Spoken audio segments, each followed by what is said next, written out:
Birthday ചേട്ടാ.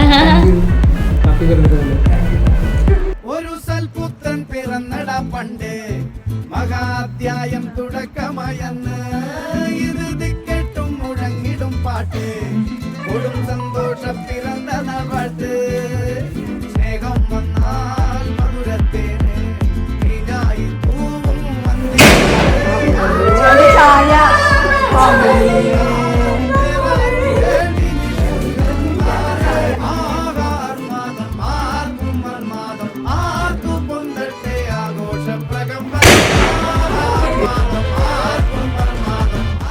ഇതിന്റെ trick മനസ്സിലായി. നമ്മുടെ ഈ കവറൊക്കെ മൊത്തം കളഞ്ഞിട്ട് ഈ 2 പാർട്ട് ഉണ്ടോ ഇതിൽ സ്റ്റീൽ കളർ ആ റൊട്ടേഷൻ സൈഡിലേക്ക് അങ്ങ് തിരിച്ചു കൊടുത്താൽ പെട്ടെന്ന് പൊട്ടിക്കിട്ടിക്കോളും. ഇതെങ്ങനെ പൊട്ടിക്കണം എന്നുള്ള കൺഫ്യൂഷനും ബുദ്ധിമുട്ടും മാറി കിട്ടും. അപ്പൊ ഹാപ്പി ബർത്ത്ഡേ ചേട്ടാ.